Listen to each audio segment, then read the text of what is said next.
This episode of Capes and Lunatics is brought to you by Tweaked Audio. Get awesome headphones, go to tweakedaudio.com and use the coupon code Southgate to get 30% off, free shipping, and a lifetime warranty. Or you can get there through the link on our website, southgatemediagroup.com. This is Luca Perich, and you're listening to the Capes and Lunatics podcast. Recording has started. Hello, cats and kittens. This is the way of super connectivity. I'm your host, Charlie the Professor Esser, mustache game on point. And with me, as always, is the blue-eyed bomber of the Burg of Pits, Phil Perich. And may I say, I think that mustache has gained sentience. It's a living thing now.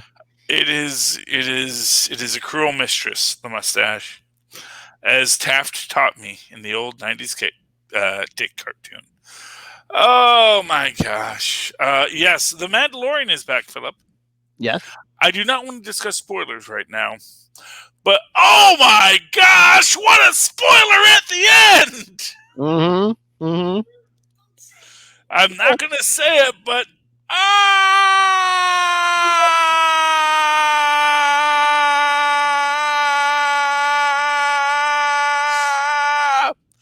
haven't actually looked on IMDb to see if that's the same actor or what it is, but we all knew who it was. Well, yeah, I mean, they were kind of pointing that direction the whole episode.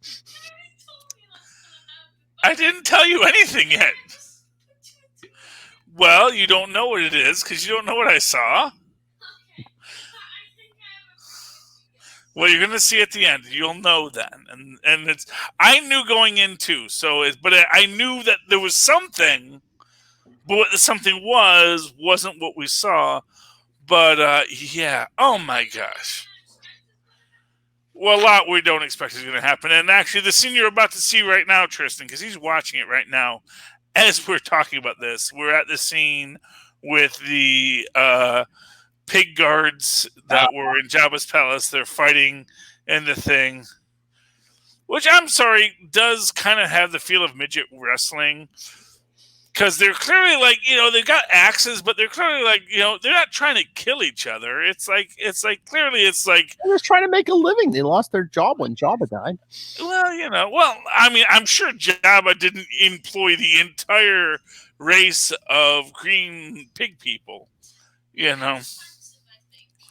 Well, I mean, I don't know what their exact race derivation are, but they are green. Well, I was going to say, they might be native to that planet. They might just be stranded on that planet and have to make a living somehow. Well, that's the thing. Is, they have a very imposing look. Although, honestly, I got to say, they look better in armor. Yeah. You put them in just the furry shorts, they kind of just look like guys with masks on their head. Well, yeah, that probably is correct, Tristan. They probably are just guys with masks on their head. So I wonder, did you notice this episode was 54 minutes long? Because season 1, all those episodes were only 30 some minutes. So I wonder if I don't know if there's longer episodes this season, maybe. I mean, I don't think 54 minutes is out of question. Why not? Most of the streaming shows are close to an hour, somewhere in the neighborhood of an hour. Why not? Yeah, and for what it's worth, they're telling bigger stories. Mm-hmm. They've really got the technology. And one thing I will say is, one thing you will see if you look at this up, is that the technology in The Mandalorian has just changed the entire game for... No one got killed. Oh, well, he shot him, but I don't know if that killed him. Mm-hmm. Yeah, it might have been just to take him out of the scene, and that was to set up the other scene that just is not what you're watching. Yeah. And for what it's worth, man, Beskar armor. Why are you pointing a gun at a guy wearing Beskar armor? Are they though? Are they? Trope. It's like in the 50s Superman, and the guy shot at him, and the bullets didn't hurt him, so they threw the guns at him. Well, exactly. It's like, come on, we can see what we're dealing with here. And oh my gosh, I mean, for a starting episode, This hits the notes. And this is one of these things that we were talking about over on Capes and Lunatics, which is not really, I'm going to make the connection right here because it's all about super connection. Disney, you know how I mentioned the Black Lives Matters ad in DC Comics, and how when a multi-billion-dollar corporation says, you know what, maybe radical left politics is the future. You mean voter? Or was it a vote? Wasn't it a voting thing, not a Black? Well, it was voting, but they literally have a kid okay. wearing a BLM. I don't think it was Bureau of Land Management. Okay. I don't think he's that big into Burning Man. Black Rock City. We will keep this place clean so the Bureau of Land Management doesn't get up on our butts tomorrow. You would have to have gone to Burning Man, and you see that's always the thing. Is like, BLM, to those who've been to Burning Man, is, Bureau of Land Management, because they were the park rangers we had to deal with while we were defiling their, pristine desert with our techno dances. Oh, careful when you dance on the sand, man. That is a dangerous game. Trust me, I know. You have to go back into older episodes to hear why dancing on the sand is dangerous. Ooh. So, okay, now I'm talking too loud for Tristan to hear the guy. Yes, and we just got to the scene where the Mando keeps his promise to not kill him by his hand. Oh, it's crazy. But what I love about this is that it goes into this lore building in the Star Wars universe that the Star Wars universe desperately needed. That was the thing, is like so much of the Star Wars universe was that white male protagonist's point of view. Well, did you see that meme this week? It's like, it was basically the Mandalorian, and it's basically pulling the whole rest of the franchise behind it. Oh, yeah, and that meme's been around for a while. And yes, it is true. Look, Jon Favreau built the MCU. Oh, yeah. He is the guy who said this is, and I don't mean that in a Jim Shooter or a Kevin Feige way. Yeah. I actually mean that almost as kind of a Steve Ditko or Jack Kirby way. I mean, maybe even a Stan Lee way. I don't know if I want to go all that way yet, but I honestly feel Jon Favreau could be the Stan Lee of the MCU. Yeah. As that guy who was there at the start, who made some good stories, but also said, hey, just so you know, here's what makes a story work. And so I honestly feel Jon Favreau coming back into the Star Wars universe is the best thing that's ever happened to the Star Wars universe. Oh, yeah. And again, what is amazing about it is that what it is that everyone else is going all J.J. Abrams and let's get bigger, let's get sparklier, let's put some lens flares in that. Jon Favreau says, is there a way we could make this smaller? Mm-hmm. We can spray paint plastic to make Beskar armor. It's not that hard. Yeah, we already know how to make it look pretty. How about we put a story behind it? Exactly. What are the human interactions here? Who are the freaking sand people? The Tusken Raiders. Why they're Tusken Raiders, no one knows. Exactly. Because it's like, well, they're raiders, and they because they live on a desert planet, and like the only way to survive is this, and they've been here thousands of years. So anyone saying that, well, the Tusken Raiders aren't native to, because I've gotten that in the comments too. Tusken Raiders were actually came to this planet, came to Tatooine too. They're not native to Tatooine. It's like, great. They've lived here a long time, and they have learned the ways of the land. I looked at a comment from a young lady, Miss Little Hellfire. Yes. Favreau is a better director than actor, for sure. That's a pretty low bar, though. I mean, I hate all love for Jon Favreau, but to bring back the Stan Lee analogy. Excelsior. Stan Lee wanted to be an actor, but he was a writer. Excelsior. He was honestly to have. Jon Favreau one day say Excelsior. That'll be great. I hope someday we are crying over Jon Favreau in the way that we cried over Stan Lee. And that is the glory of the Mandalorian and what Disney Plus is trying to build here. Yeah, I think two of the biggest things in his eulogy are going to be Iron Man starting the MCU and Mandalorian. Come on, yeah, we're saving the Star Wars, saving Lucasfilm. Yeah. I mean, that's the thing. It's like Lucasfilm, and and for what it's worth, Lucas has not been associated with Lucasfilms. I know that's the setup for what's going to happen later. Lucasfilm. You just saw it, kid. George Lucas is not Stan Lee. First off, George Lucas is not a salesman, a pitcher. He's not out there building the cult of Star Wars.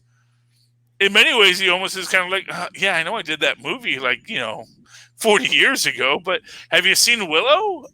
No! Ron Howard directed that, which is coming back.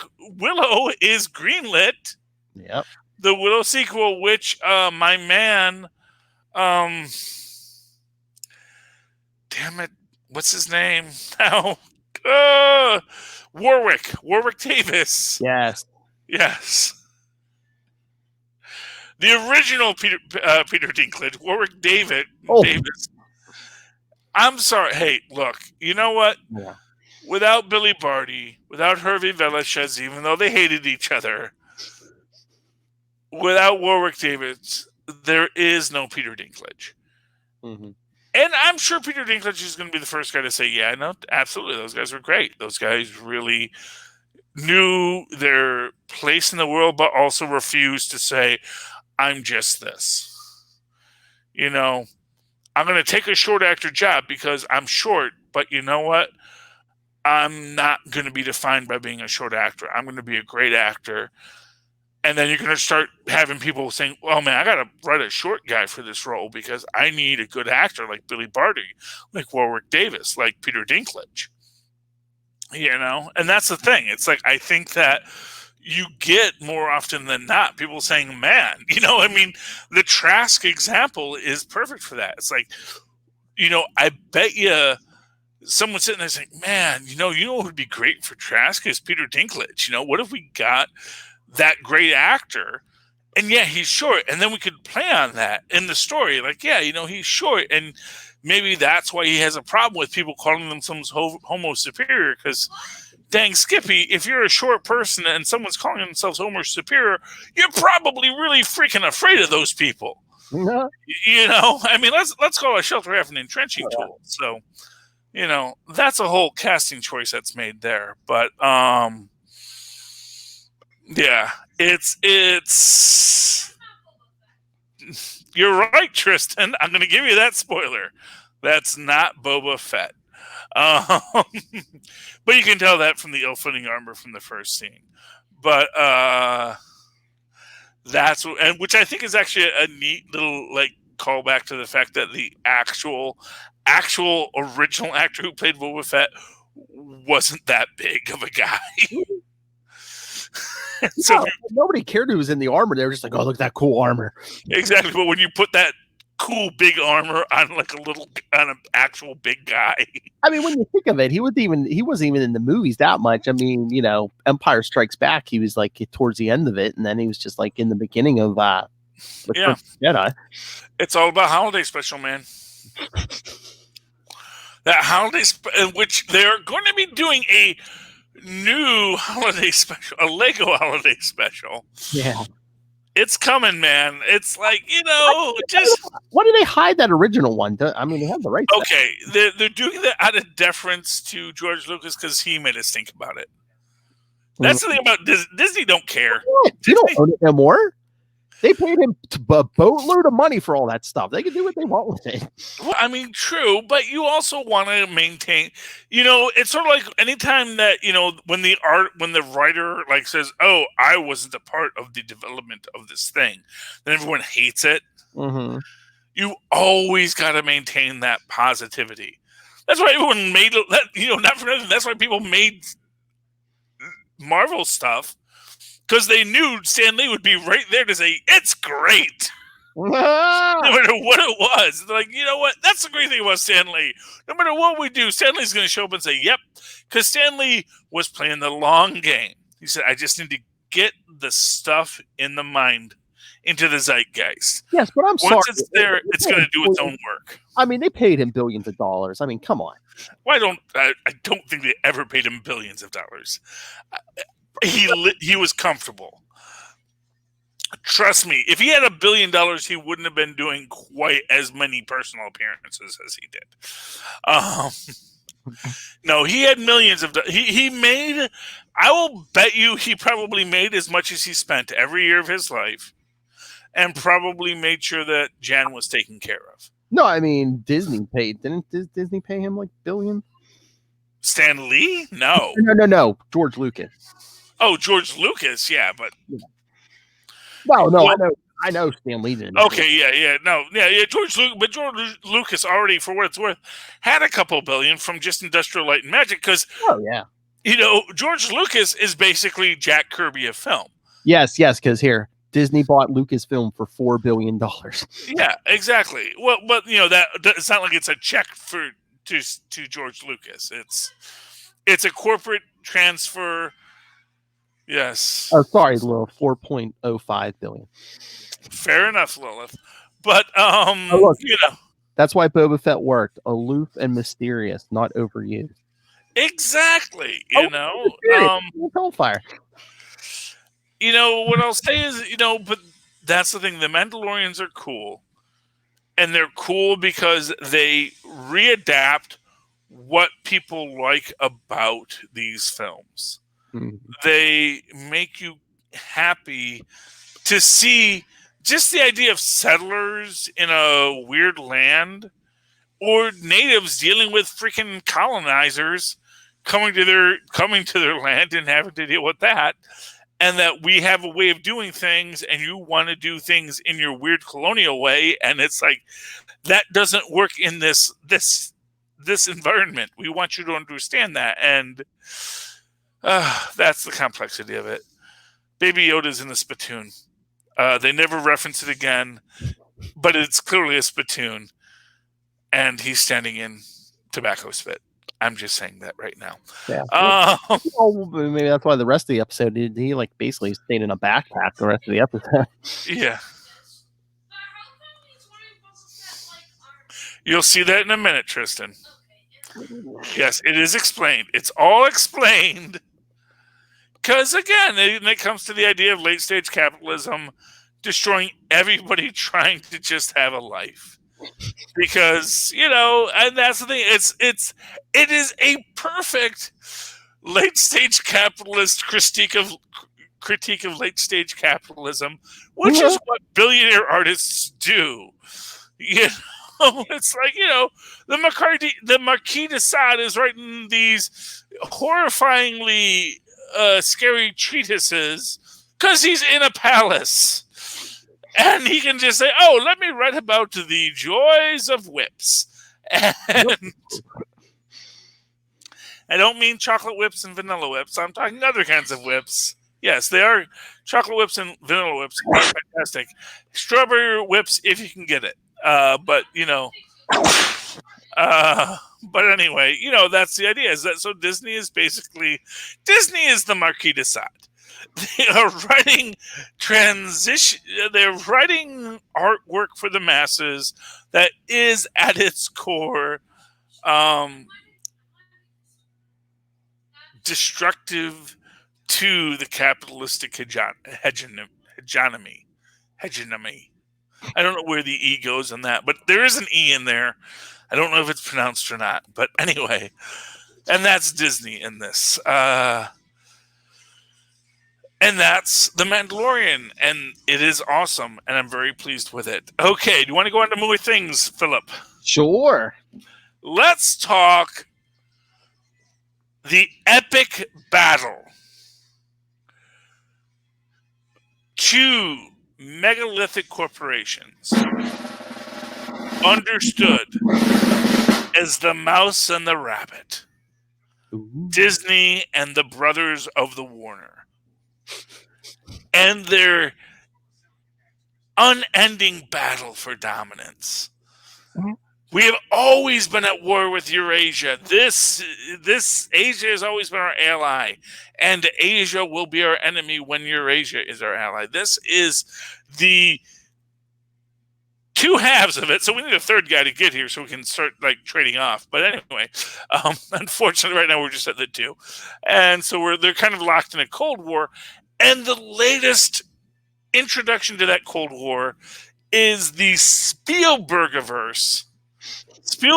cartooniverse of Tiny Toons versus Animaniacs. So, for those unaware, Hulu is doing the Animaniacs reboot, and HBO Max is doing a Tiny Toons reboot. And the irony of this is that the main characters in Animaniacs are the Warner Brothers and their sister. And so essentially, and what it really appears to be is that Disney came in under the radar and got Spielberg to say, hey, let's do Animaniacs reboot for no reason. We just want to have this property right here.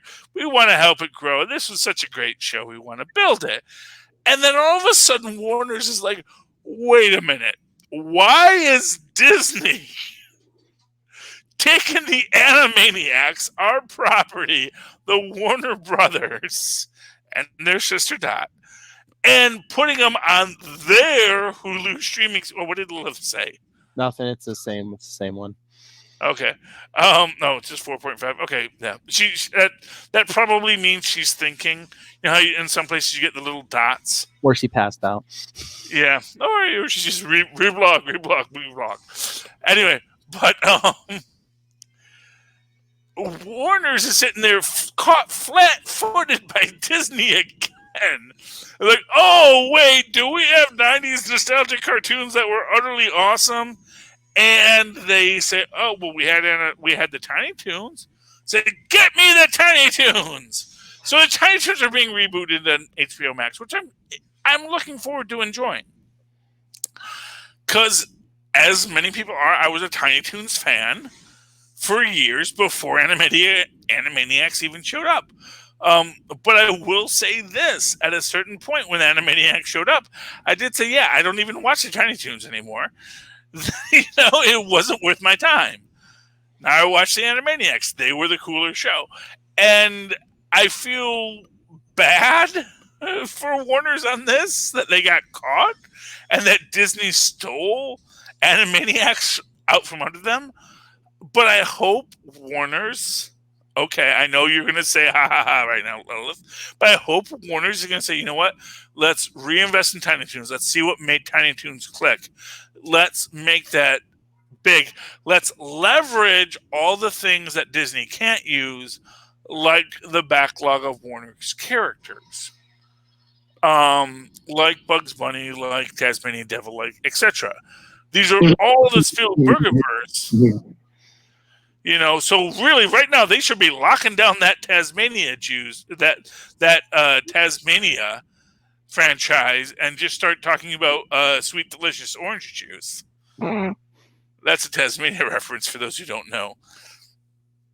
Because Taz's father talks like Bing Crosby, and Bing Crosby used to be the spokesperson for orange juice, which is a hilarious callback from before I was born. And that's how you know it's a great nerd callback, when it predates your birth, and yet you still get it. They do that with the deacon on The Simpsons, when the deacon of the Presbyterian church comes into town, and he also talks like Bing Crosby, because Bing Crosby just had that great voice for that kind of thing.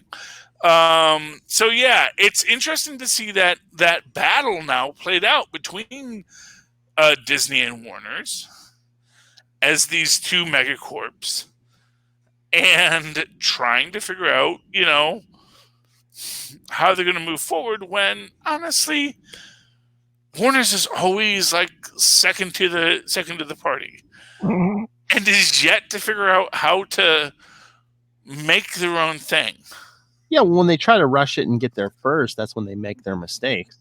Well, here they rushed it and they're getting there second, and I think, I love Animaniac. I love the Tiny Toons. I'm not going to say I don't. I'm really looking forward to a Tiny Toons reboot. I love Babs and Buster Bunny. And for what it's worth, I am certain, for what it's worth, we're going to get a lot of Honey in the Tiny Toons, because Honey was the character that Dot Warner is kind of based off of in the Warner Brothers, because in the Animaniacs, because essentially there was this great episode of the Tiny Toons, which was, it's sort of a left-handed backdoor pilot, because it's not about the Animaniacs, but it's about rediscovering this 1930s character, and this character who's in black and white, who becomes reimagined and reawakened by audience love, which likewise, not for nothing, stolen from John Byrne's She-Hulk, and the Blonde Phantom. The Blonde Phantom, who's like, yeah, if I'm not paid attention to, I'll age, but if I'm back in attention, I'll get youthified, and that was something they stole for that. But it's great. So I'm imagining when we get to the Tiny Toons, we're going to be seeing a lot of Honey Warner in that, and maybe there will be that truce. I'm waiting for the truce between Disney and Warner Brothers, because they have made truces in the past, and I imagine we will get our amalgam universe eventually, where they're going to just say, you know what do we say we go 50-50 on the profits? Let's hire a bunch of indie creators, tell them to write some Amalgamverse stuff, and let's make some money on that. Because as we said, indie comics, they're cheap and easy to produce, and you don't have to make a lot to make money. So I don't know. They just always seem like, I don't know if there's people over on each side. They're just like, no, we can't give in, Yeah, well, that's what we said last episode, which is that, business should never be petty. And again, and two, you do like a crossover, like the amalgam stuff. Remember when they did the Marvel versus DC? It's like, well, each side's going to be like, oh, our guys will got to win, or Yeah, but they solved that. They solved that well. They did some phone votes, and then really, even in the whole thing, no one ever actually won. Yeah, or lost. And you see that when you get the Captain America versus Batman, which is that, we're so evenly matched. They're like fighting for hours. Yeah. It's like, but this and then that and the other.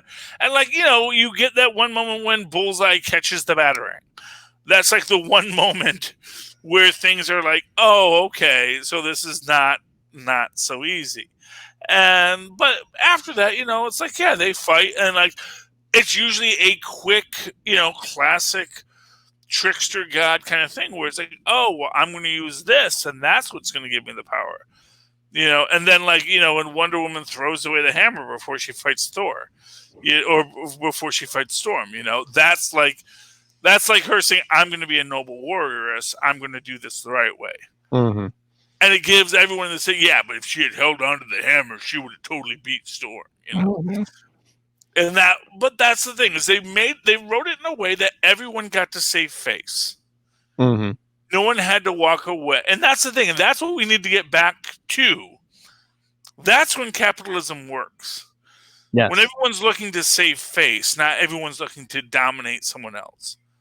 Capitalism should never be about dominance. It should be about the stream of commerce. Give the customer what they want. Give the customer what they want, and the customer will give you what you want. Money.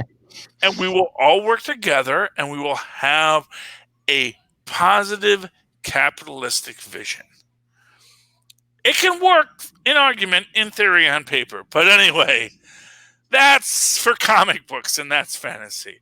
But all it needs is for business people to stop being petty. Want to talk a couple of quick comic books, Philip? Sure. Okay, quick, Tristan. What do you want to tell me? Look at me so it gets on the mic. Yes, the Tusken Raiders communication system. It's noises, but it is also motions. So you must use both the motions and the sounds to give the communication. Yeah, that was interesting. Like sign language plus the noises they were making. Yeah. Well, I mean, honestly, for what it's worth, that's not unheard of, and it's not uncommon. No. And it is a real quality of many languages. And a lot of times what will make people think that other people don't have a language is they will not understand what they're doing, because, you know, when you think about the idea of gestures in language, and if you have a gesture-based language that has sounds for emphasis, and then other people have a sound language with gestures for emphasis, if you have a gesture language with sounds for emphasis, and then other people have a sound language with gestures for emphasis, it's going to cause a lot of miscommunication. So that is problematic. We already talked about Spider-Man. You want to talk Hulk? Yeah, Immortal Hulk. Man, 39. I mean, I loved it. I liked it. I'm not sure what happens at the end. I mean, that's the thing here with all of this and the whole. I mean, the way I took it, it got me excited because I guess the leader pulls Bruce Banner out of his own body. I guess that never ends well. Well, hey, does that mean Joe's going to be running the ship over there?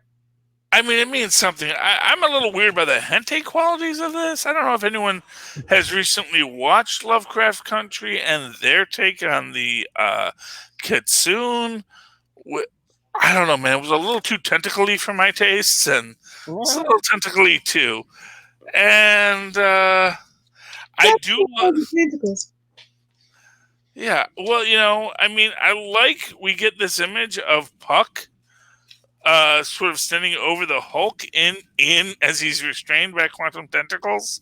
Yeah. Right there, you got your quantum tentacles holding the Hulk, and Puck with his arms folded, saying, "Yeah, you're not so big now, eh? Puck is all out of Canadian nice. That's all I'm saying. I like it. I find it interesting.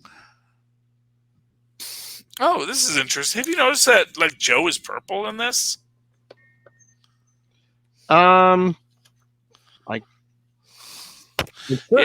in certain light, yeah, and he is wearing a purple shirt. I mean, he's wearing that Hawaiian shirt, purple shirt with flowers. Yeah.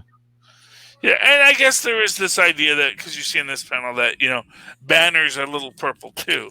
But all I'm going to say is purple's an interesting color to get spread around. You see this on the next panel too. Obviously, I'm going to go out on a limb here. I'm going to say this ends poorly for the leader.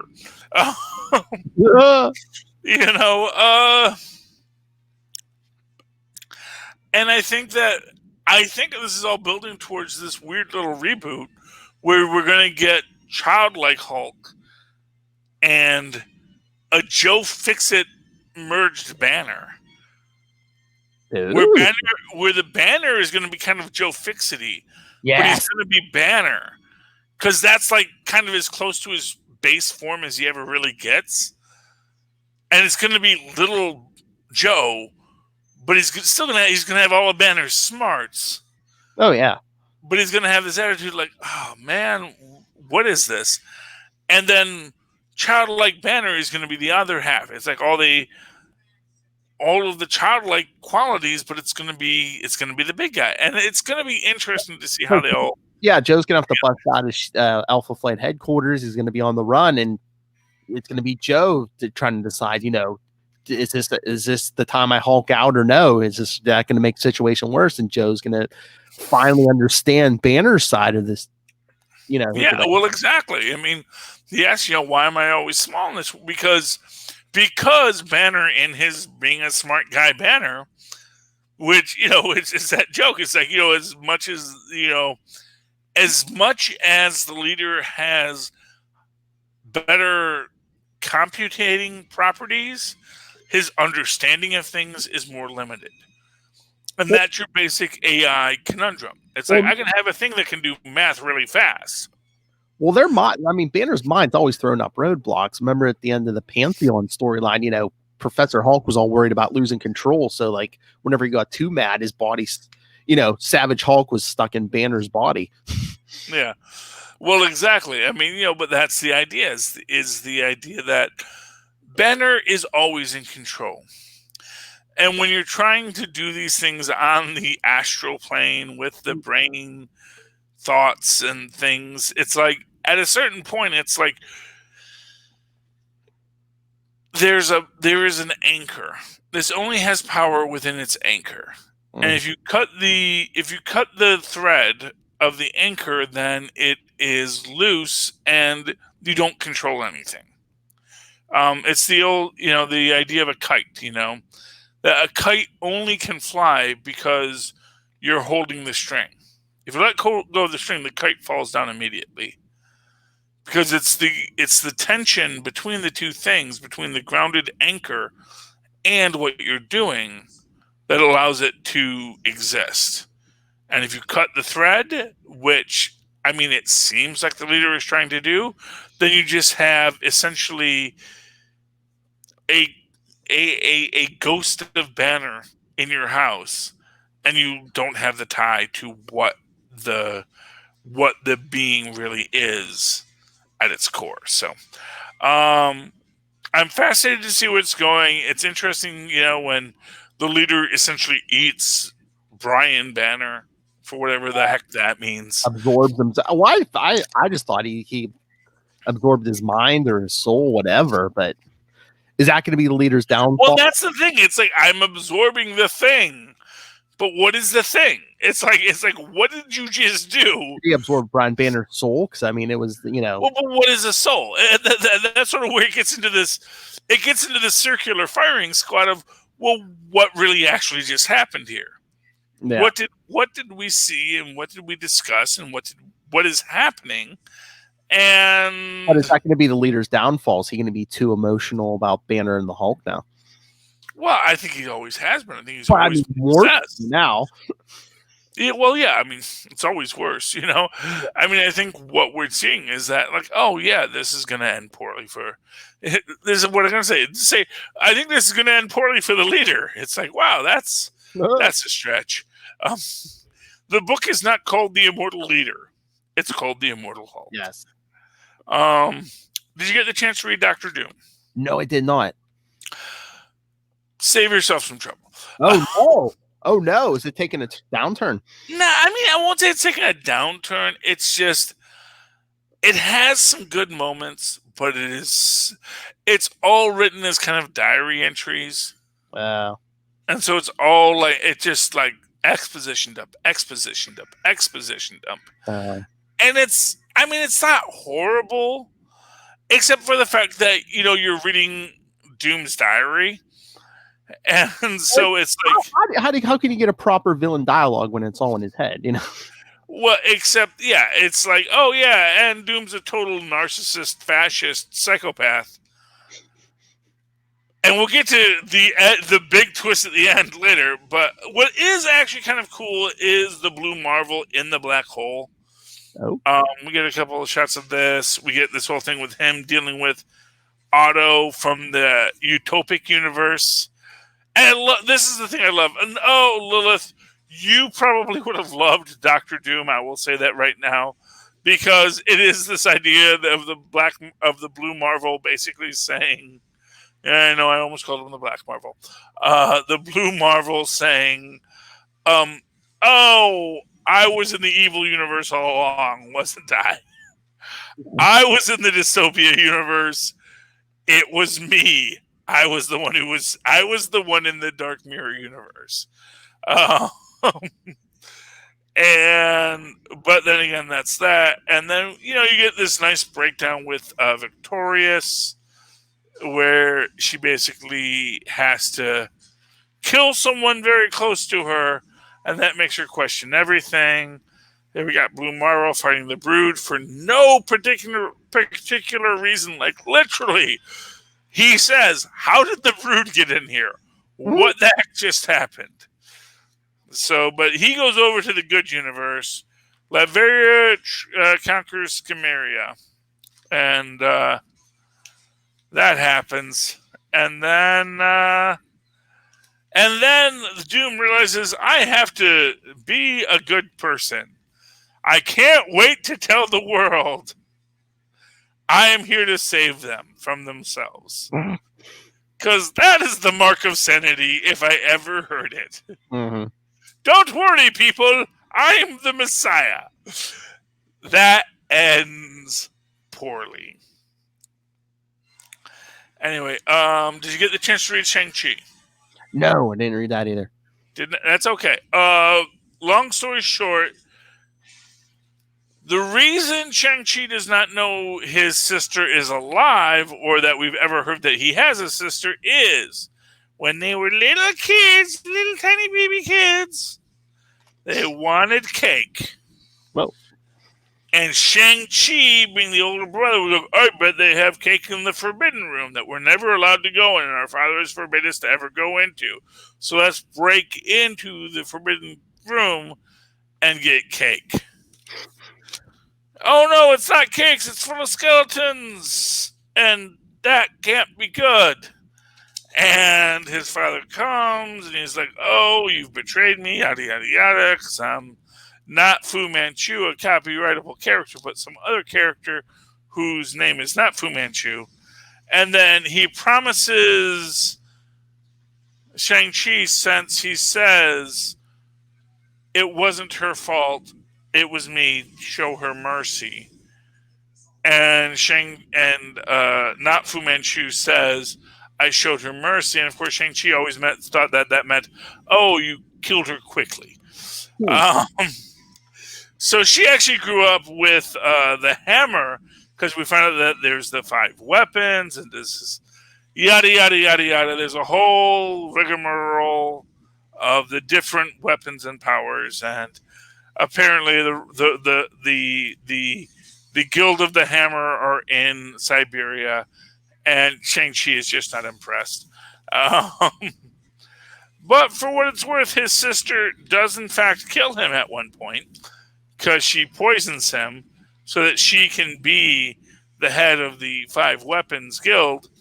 But then, the character who is now a skeleton, and in no way the trademarkable, copyrightable character of Fu Manchu, so don't ask, brings him back to life. And then there's a weird thing with him seeing like the stars falling out of his skin, yada, yada, yada. He is saved by characters we saw last issue that were weirdly not in this issue, even though we saw them last issue. So there's a lot that's going on that's a little weird here, but I'm still enjoying it. I'm in for Shang-Chi. So there we go. That's Shang-Chi 2. It's weird and crazy and enjoyable, but you know what? I would say pick a copy up and enjoy it. You have too many questions, then write them and see if they'll give you answers. Did you read Savage Avengers? Of course I read Savage Avengers. Philip, what did you think? Because I've talked so much so lately. Boy, you got the opposite of what you wanted in this issue. You wanted Conan to put pants on. He was naked. Well, he was enjoying himself. He was enjoying 5 women. You know what? Sometimes you have to, downplay it and, just have the 5. And Black Widow was like, and he went back to it. We're just going to gloss over that he went back and, killed the Shimon-Gorath and then went back. And 1, 2, 3. I only count. Oh, no. Yeah, there was the 5th, because that's the one that becomes... Yeah. That's the one that takes the thing. Who gets possessed by the cursed cocaine. The cursed... Don't do coke, man. It'll turn you into a Shimon-Gorath. And then a barbarian will kill you. And then a barbarian will kill you with one of the other lady's legs. I mean, he's like, man, I'm sorry. I just grabbed the first thing and it was your leg. And, it died valiantly. It's like, but she's like, yeah, that's cool, man. Come back to bed. Yeah, luckily it was a fake leg, not a real one. Well, I'm guessing she has a spare. But, here is, I'm going to say, the buried lead of the whole thing. When, here's this thing. So, Philip, I don't know if you watch Lovecraft Country. No, I have not watched it. Here's the thing about Lovecraft.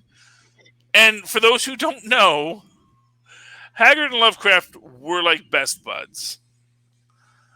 And Lovecraft, of which Shimmergorath is very much a Lovecraftian kind of elder one.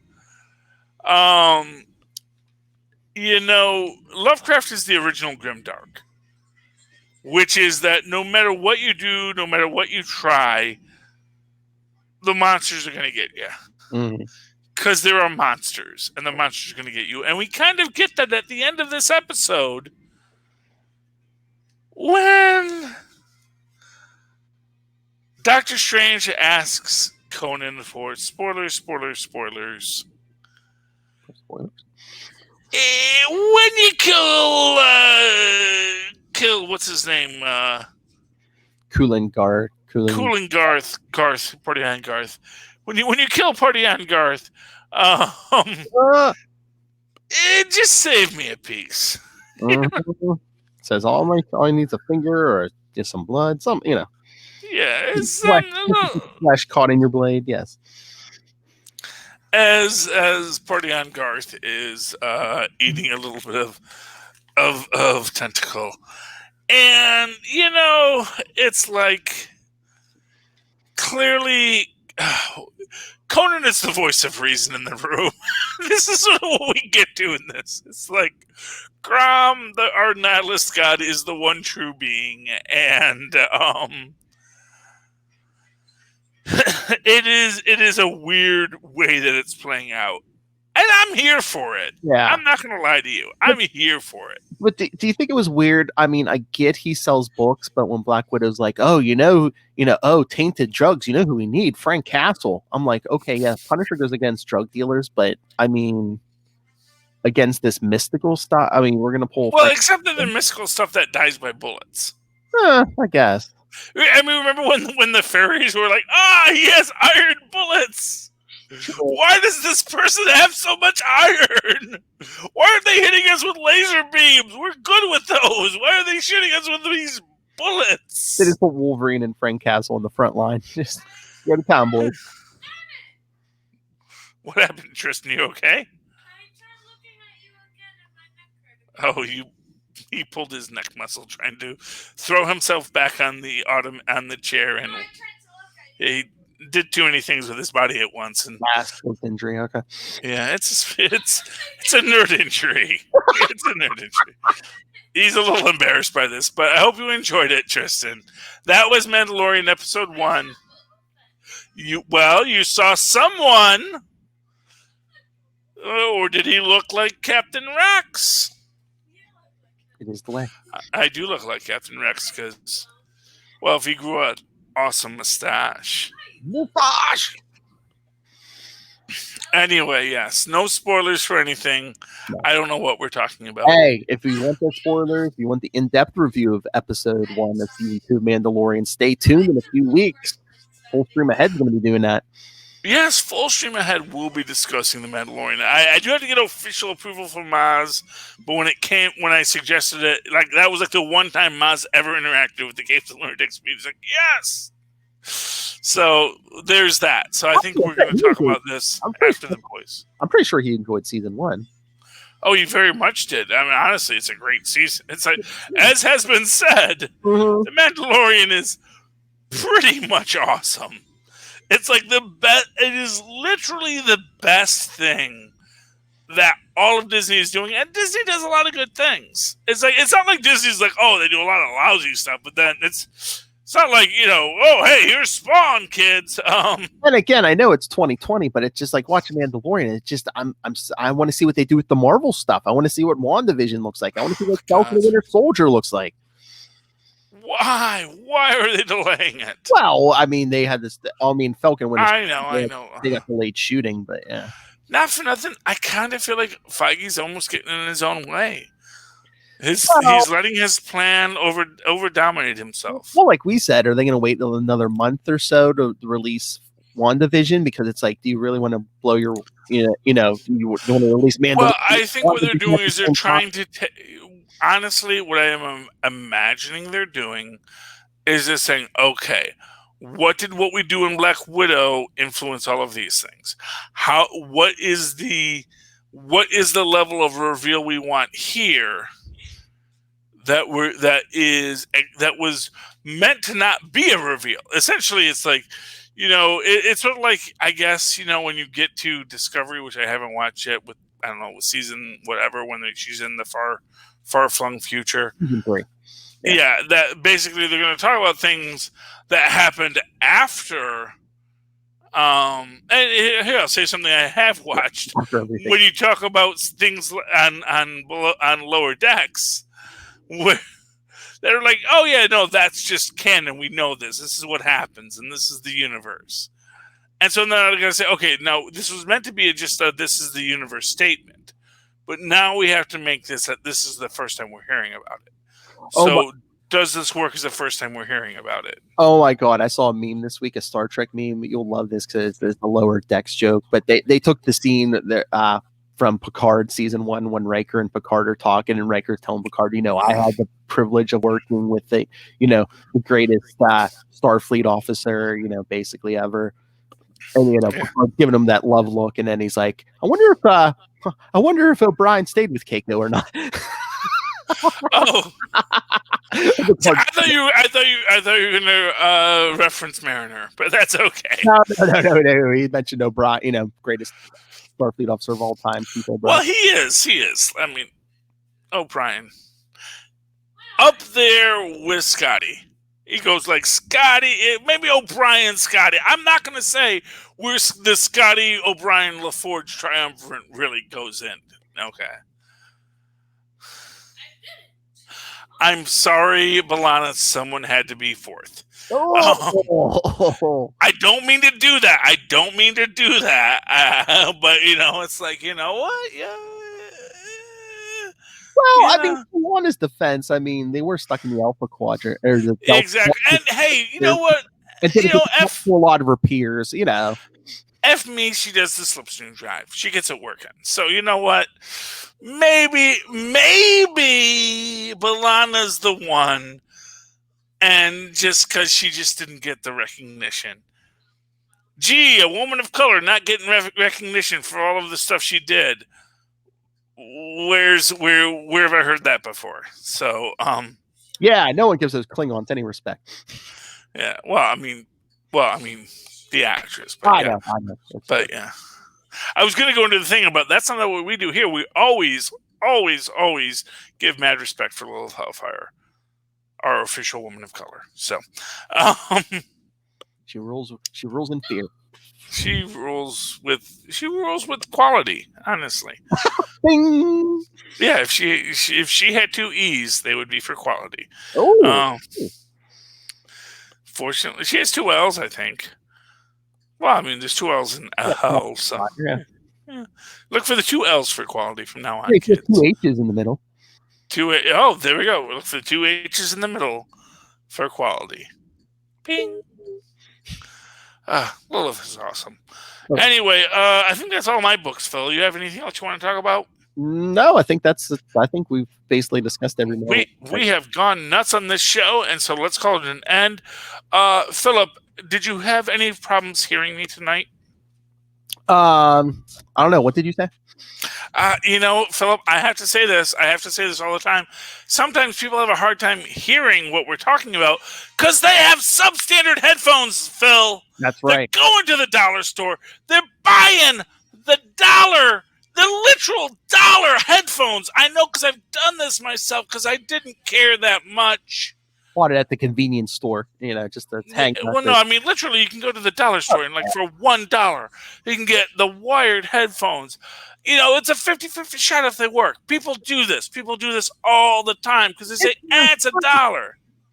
But, you spend $1. Eventually, by the end of the year, you've spent like $40 on headphones. Why not instead go to tweakedaudio.com, get some freaking high quality headphones. And all that money at once and get headphones that'll last and are quality. Exactly, quality headphones that aren't going to break the first time you use them. And you know what? Here's the thing. They're not even expensive as they look, because you know what? You can use the coupon code Southgate to get a discount on them. And then you have good headphones and you can hear what the heck we just said. And if you use that coupon code Southgate there, you know what else you can use that same coupon code for? Over at huntedkiller.com, get a discount on the huntedkiller.com package to get an escape room essentially delivered to your house on a regular basis. It's awesome. And you know what? It's cool. You and your friends can sit there, solve a murder case for the admittedly fictional private detective Michelle Gray. She needs your help. She wants to solve this case. You can help her. And if you want to go for the genre piece, it is Halloween, although when this airs, who knows. But you can get the Blair Witch mystery as well. So that's over there at huntedkiller.com. Check it out. Please enjoy. And then, or if not, go down to our show notes. Click on Amazon.com. We have a link in our show note. That's going to take you to Amazon. We can buy anything the heck you want. Costs you nothing. Helps out the show. And while you're there, you can check out Pod Life, the book. A book written by and for the Southgate Media Group podcast family, and for you as well. Basically saying why people podcast, how they podcast, and how podcasting saved their lives. So you may want to check that out. And anyway, I think that's all of my things. Philip, if someone wants to reach out to you, how can they do so? If you want the easiest way to get a hold of me or the rest of the team, email capesandlunatics@gmail.com or call the voicemail 614-382-2737. That's 614-38-CAPES. And you can find links to all of our stuff, social media, merchandise, Patreon, all of it. Links to it, our YouTube channel. You can watch this video there and more. Linktree, linktr.ee/capesandlunatics. Awesome. And of course, you can always write to me the old-fashioned email way, the way our mothers and fathers once did at superconnectivityblog@gmail.com. That's superconnectivityblog@gmail.com. And follow me on the Twitters. I live tweet the DuckTales universe for some reason at 7 o'clock on Mondays. That's the thing I'm doing now. Why not? Enjoy it at Charlie Esser. That's CharlieEsser. Look for the 2 E's in the middle. For quality. Bing! Thank you, Maz. We should do that for Lilith. Oh, yes. And then she can say thank you, Maz. Anyway, friends and neighbors, children of all ages, this has been another Super Connectivity. Thank you for listening to us. I hope you come back again next week and super connect with us again. Good night. Good night. I do like our theme song.